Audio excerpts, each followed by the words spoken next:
How's it going, everyone? Welcome to a very special episode of The Extra Yard. Today, we are lucky enough to be joined by Miami Dolphins legend, Greg Camarillo. You guys will remember him from the 2007 catch, some of those great years he had with Miami. Greg, how you doing, man? I'm doing well, man. Enjoying being with you guys. Ready to be here today. Appreciate you, bro. Appreciate it, man. Greg, the first thing I wanted to ask you is, you went to Stanford. You were a walk-on punter. You transitioned to wide receiver. What was that? What was that like for you in college, right? Like, what was going on there? Yeah, well, it was my only chance to play Division I football, and I just went for it. It was choose a smaller school or just go for it at Stanford. And so, I can't even say recruited. I got a meeting with the head coach, Tyrone Willingham, as a punter. And this will age me, but I brought my VHS highlight tape with me, and we threw it in there. And the first thing on there was receiving. And the second thing was I was a D-end. I had my D-end highlights on there, and then kicking and then punting. And I'd already been admitted to school. He was going to let me play on a team, and he was just like, you know what? Why not? Let's give you a shot at receiver too. And then, just got a great opportunity and was able to get better and eventually got on the field. Dude, that's awesome. I didn't actually know you played DN. How did you like playing DN? Like, did you get your good amount of sacks? I led the team in sacks. Dude, everyone likes to talk about their high school glory days. Yeah, I'll do mine. But I mean, it's fun. I wish I was big enough, strong enough. It's just, you get to go after the quarterback. How great! Yeah, you get to hit them. Yeah, that's awesome. So then, you know what? I'm just gonna rip the Band-Aid off. We're just gonna jump right into the one. I've got to admit. So I started following the Dolphins ever since I was a little kid. I don't remember too much. I didn't understand football much when I was younger, but I do remember 2007, right? Yeah. And my first big Dolphins memory where I freaked out, where I was losing my mind, was that catch against the Ravens. You won that game. You had that slant kind of over the middle of the field. Just kind of walk us through your mentality walking into that play in that moment. Yeah, well, going into that game, I had one catch for 2 yards. So I was a nobody wide receiver. No one was reading about me in their scouting report because I was an afterthought. And the one good thing about having a terrible season and having a terrible team is that you get opportunity. Guys got hurt. That's what put us in a bad situation. Chris Chambers was traded. I eventually kind of slowly made my way up the roster until I was the fourth receiver. And then in that game, we went 4 wide receivers a couple times. I had a couple catches on the same exact play during the game. Right. And in overtime, we called it again. And I'm thinking there's no chance in hell this is going to work 3 times in a row. But Cleo Lemon threw a dime. And, fortunately, Ed Reed was inches away from intercepting it. But what that did is just opened up the field. If he'd have been right, we wouldn't be having this conversation. He was inches off. And then that opened up the whole field. And I've never been the fastest guy, man, but I gave it all I had. And then it was a fun moment for all the true Dolphin fans that stuck around. Because if you watch 13 straight losses and you're still watching, you're a real fan. And so it was just a lot of fun and to celebrate with the fans, our teammates that have worked so hard to get a moment. I never won a championship, but that was my personal championship, to get to celebrate and have fun, and just the relief of not being the defeated Dolphins when we were celebrating the undefeated Dolphins and their must have been their 35th anniversary, I believe. Yeah, because they were in the building watching you guys. Yeah. So it was just a whole lot of fun and a great memory. Yeah. Juan, I know you had a question you want to ask. Yeah. Before I get you to move into the next subject, just to stick back on this one, I don't know if you remember, but Wayne Hunzinga, he was actually like in tears after the touchdown. Did he ever actually say anything to you about that or talk to you anything about that? No, I never talked to him personally, but I heard that he got like an extra $20 million or something for the after that. So no wonder he was crying. But that was his company, that was his team. He was the owner. Like, nobody wants to see something they put their hard work into be terrible. And so his tears expressed just that sense of relief that we were all feeling. Right. Yeah. Now, transitioning into from that 2007 season where you weren't even a part of the training camp, because I believe you got signed right after, September, second, right around there. But transitioning now to Sperano and Parcells, and what that kind of felt like, because especially back then you were able to have training camps that were actually real. Especially at Parcells one where they're hitting probably 70-80% of the time. It was rough. Yeah. So if you could just kind of speak on to how that transition went and how the players kind of took that transition. Yeah, well, they cleared house. There was no one. Everyone changed in that building, and you were going to get on board with the Parcells Sperano way, or you were not going to be there. It was real simple. In the first meeting Parcells had, he came and slapped this gigantic binder on the table in the team meeting room. And that was our injury report from the year before. Oh, man. You are not going to win like this. This is unacceptable. And it set the tone that, one, you're not going to go to the training room for any small injuries. So unless your leg is broken, you're not going in there. And two, it was just the mentality of we need to be tougher. In some injuries, it's not toughness. You tear an ACL, that's not toughness. But a lot of small injuries that you can fight through, that's a mentality. And so he brought that toughness mentality. And Sperano was one of the toughest coaches that I ever played for, to the point where I was not enjoying it. Like I was nervous. I was worked to death, but it got the most out of people because they knew that you either get on board, you bust your ass, or you're leaving. It's simple as that. And so you needed somebody that strict to create a culture change. If you come in kind of half-assed and say, hey guys, I hope we change things, that's not going to work. You got to come down and be aggressive. And that's exactly what it was. And it totally changed our mindset. We were one of the hardest working teams, if not the hardest working team, took pride in being tough, took pride in getting, and it showed, it 100%. To this day, it's one of these things that I'm proud of. We went from 1-15 to 11-5. It's the biggest turnaround in NFL history. I've got a game ball in my office that commemorates that because it was so much work to turn that around. Everybody on the team will tell you it was so much work, but we reaped the rewards, and that's what made it so nice. Yeah, and on that 2008 team, I mean, it's crazy. Not just the 1-15 to 11-5. It was just there was so much turnover, right? You had Parcells coming in as new leadership. You had Sperano coming in as new leadership. Then you guys also went out and got Chad Pennington, right? Yeah. And Chad Pennington, I'm sure, kind of set a tone based off things I've read and everything. And so, we're watching the Dolphins right now, and we're hoping we're getting some of that culture change and culture shift, right? Like last year, we had our first year with Flores. We were 5-11. This year, we've got a new quarterback who we think is our guy for the future. We've got a coach who we think is our guy for the future. And I was just going to ask, what was so big in that 11-5 locker room? Was it that culture that Parcells brought down? Was it the new leadership from Pennington, right? Because I know some people have said, oh, that was the Wildcat team. That's all it was. But I saw a hard fighting team that did a lot. What was it? It was a little bit of everything. The culture starts with leadership. Starts with the management, and if Parcells and Sperano don't bring that culture, it doesn't matter what Pennington does because he can't change the entire team. It starts with the management. So they set the tone, and we didn't have Pennington until somewhere in the preseason. They traded for him. August 7th or something like that. So, I think we drafted Chad Henne that year. Yes. John Beck, I think, was still on the roster at that point. Yeah, I think it was. Damn, good memory. Yeah. Well, those are my guys. So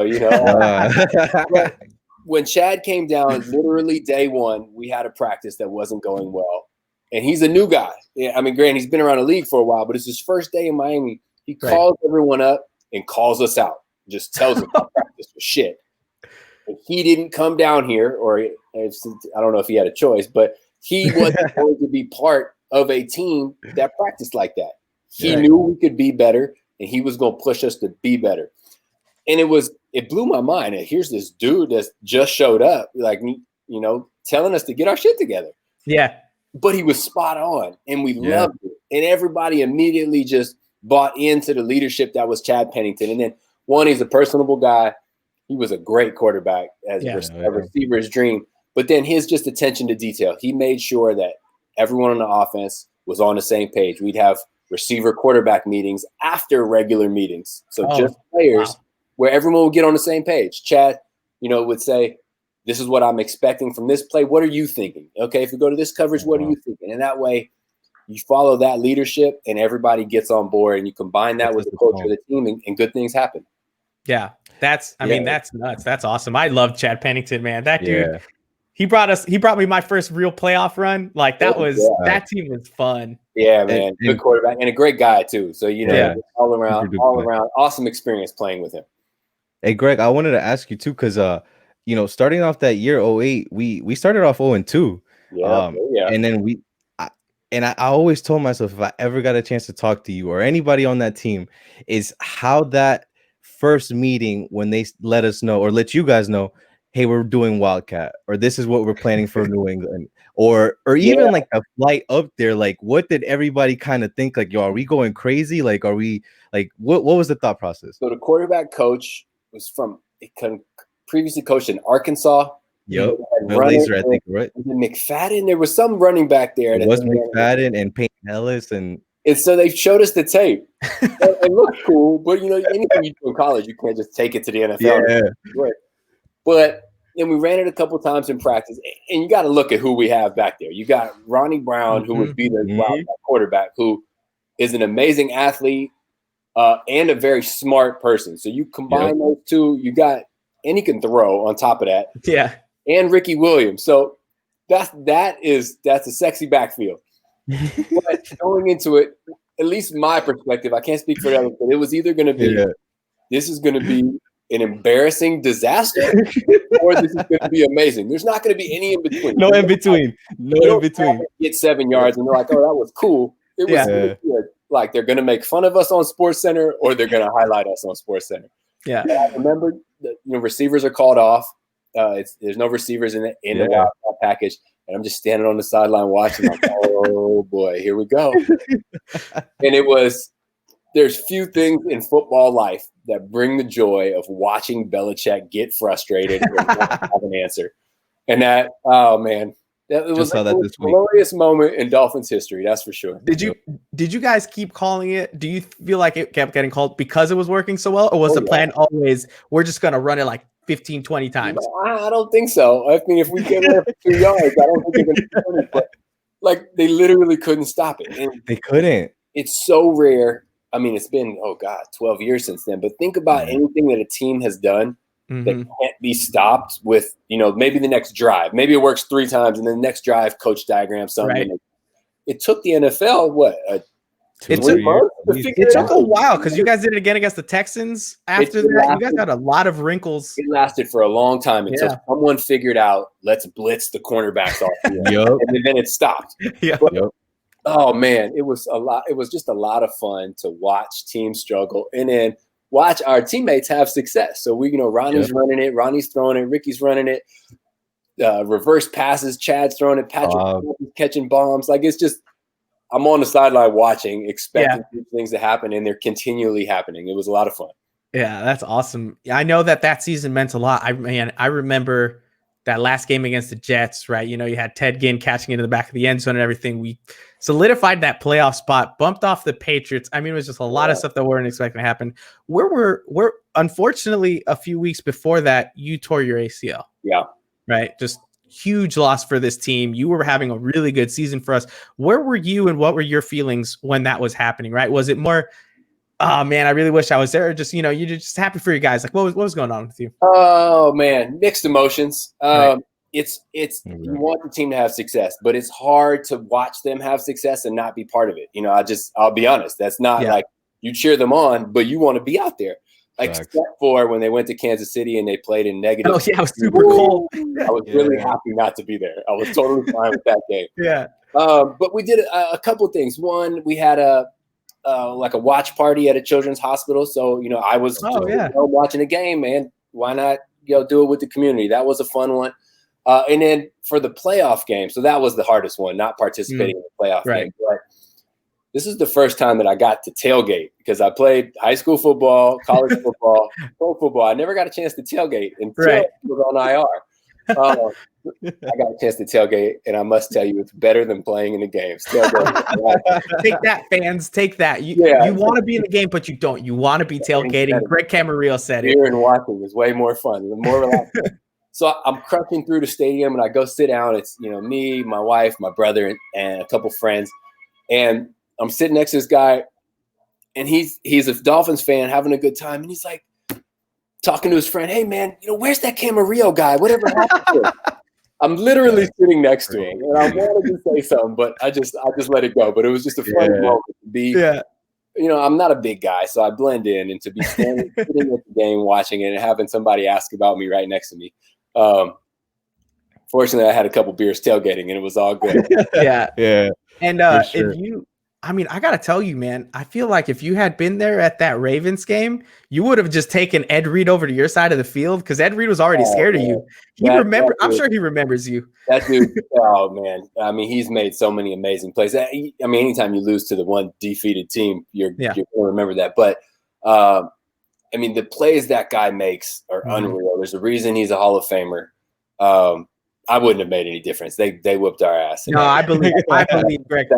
Listen, they would have called, what is it? Trips left, fly scout, left Bernie all day long. Take that, Ravens. Yeah, man. But I mean, it was just a great season, you know, a successful season. And I mean, that was 2008. That was the last time until now the Patriots had been eliminated from the playoffs and hadn't won the division. So, I mean, it shows you how rare it is and how fun it is to see the Dolphins back in contention in a playoff run. Yeah. And I know you with the Dolphins, I think over your Dolphins career, you had something like eight yards per target, which is a really good efficient stat. I mean, you had really good receiving stats with the Dolphins. What stat would you say as a player, right? Like as a receiver, which one was the most important to you, right? Like what were you really trying to go out there and get? To me, it was completion percentage because I'm not a home run hitter. You know, I'm not the guy that's going to, I did it once with the Ravens, but I'm not the guy that's going to catch the ball, make five guys miss, and go score a touchdown. That was Ted Ginn's job. Yeah. I'm there for you, you know, if you're looking for that 8 to 10 yards, just like I average. But my belief as a receiver was if the quarterback's going to throw it to you, you got to build trust by catching it. And I took pride in, you know, if I had 6 catches, I wanted 6, 7, maybe 8 targets. I don't want 10 targets and 6 catches. That's not a good look for my type of receiver.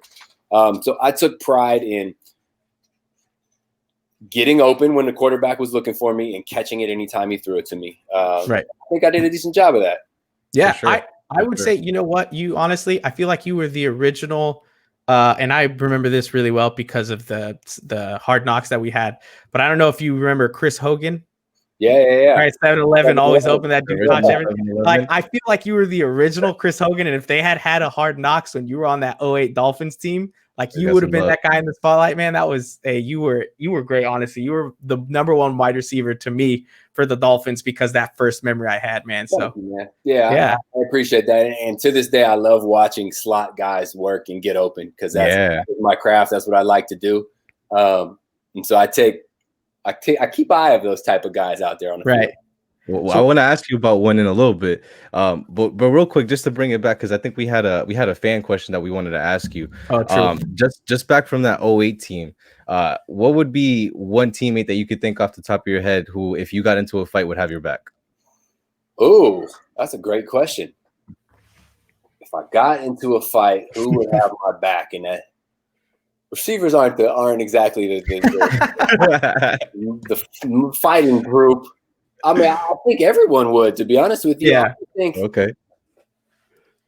I mean, we had a great team chemistry, and this isn't like a personal connection, but I mean, like like Channing Crowder, he was always ready. Oh, yep. Joey Porter was always ready for something. Joey Porter on my back because they're greatest friends with me, but I mean, those are the guys that are going to jump up and defend anyone on the team at any moment. Yeah. And was there any player then? I know you guys had Michael Jordan in the locker room at one point. Was that the 1-15 season? That was 07. Yeah. I know he called you guys some names. Yeah. It was great. But was there any moment where you had a player either in the locker room or you got to shake a player's hand after the game that you were just kind of like, starry eyed and like, oh, I can't believe I just met this player, man. Like, yeah, it wasn't a player. It was J-Lo. J-Lo was. Nice. Yeah. She's a part owner, I think, still. Yeah, I think she still is. Mark Anthony and J-Lo were on the sideline of a game, and I wanted to bribe a quarterback to throw the ball just too far out of bounds after sliding over that way. But Serena and Venus came to a practice. Oh, yeah. But yeah, J-Lo. Man, you trying to steal Mark Anthony's girl. I see you. Hey, man. I mean, yeah. Sorry, Mark Anthony. It was cool to meet you. Yeah. Oh man. So just one more question to kind of wrap things up here as we go. But what do you think about this current Dolphins team? Like, what do you think about Tua, Brian Flores, what we're building? What do you think? Really excited, and rightfully so. Not just I want to see the Dolphins do well, but if you were to remove me from Dolphins being a Dolphin, I would be excited for the future of this team for a few reasons. One, last year they literally did everything they could to tank. Like you saw at the beginning of the season, they traded every player that didn't want to be part of it. Like Minkah Fitzpatrick, go ahead, bye. Whoever wanted to leave, leave. Right. And they still improved as the season went on. That's coaching. That's leadership. Because it would be super easy for everyone to abandon shit and give up, only care about themselves. So that told me that Brian Flores is awesome. They won five games? Yeah, they won five. Yeah. 5-11. They looked like they were going to win 0. Yeah, they did. Rallied to win 5. That told me the coaching is there. This year, they still aren't stacked with talent. Like you look at the receiver group, it's not a group that on paper looks amazing, but they're playing to a level way higher, and that's coaching. And now you're adding in players. You're adding in players. So Ryan Fitzmagic did a great job getting the team off the start, and then it's been fun watching Tua grow. So he didn't get off to the greatest start. Nope. But what I like seeing about him is that he's getting better almost week by week. There's a little bumps in the road. But for quarterbacks in the NFL, you look at Taysom Hill, who started out hot and has been cooling off. That's because as you get film, defenses start knowing what you do well and taking it away. Your tendencies. He's still growing. So they're taking away the things that he likes, but he's still growing, which tells me there's a huge potential for that. And then the biggest part, so you got the coaches, you gotten players on board. They have 2 first-round picks next year and 2 second-round picks. They've made great picks. All they have to do is keep that up. And then the future is really bright. And you got Tua not making much money. You got 4 picks next year that aren't going to make money. You can get some free agents. And then the defense is top notch. Defense is already there. Right. So, the building blocks are there. It's an exciting time to be a Dolphins fan. I really hope they continue to trend upward. Absolutely. So obviously the Dolphins are your pick to win the Super Bowl this year and every year after that. No, I'm just like, who do you have penciled in this year? Who do you have as the Super Bowl winner? Patrick Mahomes, man. Yeah. It's literally like them and then 31 other teams. And the Dolphins gave him a good shot, man. It's hard to disrupt Mahomes. The Dolphins gave him a good shot, but the Chiefs, they're too good. The only thing that's stopping them is injuries or COVID. That's it. No NFL team is stopping them this year. So they're fun to watch, but that's the bar that the Dolphins need to reach. Absolutely. Well, we want to thank Greg so much for being here. You guys can follow him on Twitter at Greg Camarillo. I know you do a podcast, 2 Pros and a Joe. Tell us more about that, as well as anything else you kind of want to let people know about, where they can follow you, where they can find you. Yeah, so we got a podcast, 2 Pros and a Joe. It's on Spotify and Apple Music. Teamed up with a former teammate, Marcus McNeil, who was a tackle with the Chargers, and the radio guy, Matt Scraby. And we just talk football. And the goal is to give you 2 insider pro perspectives, but also throw in that fan perspective. So we're giving you different angles of different topics. We do it every week. It's actually a great week to be doing a little publicity. Ronnie Brown is joining us this week. Hey, that's great.